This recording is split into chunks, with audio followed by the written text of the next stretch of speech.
Châteauvillain, on fabriquait des bottes Le Chameau jusqu'en 2008. À la fermeture des usines, la communauté de communes rachète les lieux. L'objectif, revaloriser le bâti en créant un site culturel. En 2015, la compagnie Nivienne investit les lieux en créant Simone.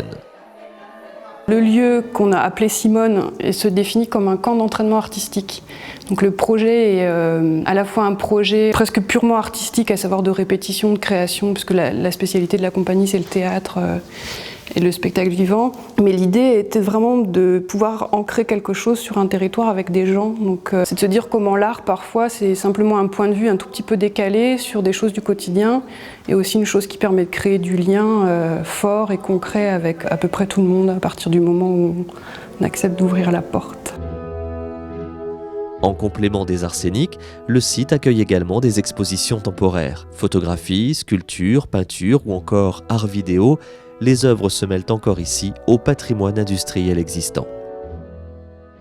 Ce qui m'a touchée en arrivant ici, c'est effectivement de sentir qu'il y avait une âme très très forte dans les pierres, les murs, et que c'était des espaces qui avaient vécu et qui avaient traversé le temps avec une histoire déjà très forte. Pour l'activité qu'on y a, à savoir du théâtre et des activités artistiques, ça ouvrait l'imaginaire d'une manière très très forte et en même temps avec quelque chose à reconstruire, ce qui est toujours plus passionnant que d'arriver dans un espace complètement lisse, vierge et anonyme. Les murs parlent ici, enfin vraiment, ouais.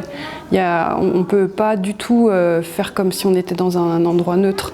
C'est-à-dire qu'on est obligé, et avec plaisir, de se sentir héritier, dépositaire de quelque chose. On sait qu'on appartient à une histoire, qu'on est là pour la continuer en la transformant, ce qui est le principe de la vie, mais qu'on n'est pas chez nous en balayant quelque chose qui aurait existé avant. Ouais. Non, le lieu est très fort. Remparts, églises, chapelles, venelles ou encore sites industriels, à Châteauvillain, que le patrimoine soit médiéval ou moderne, il se vit au présent et fait de la commune une des petites pépites de la Haute-Marne.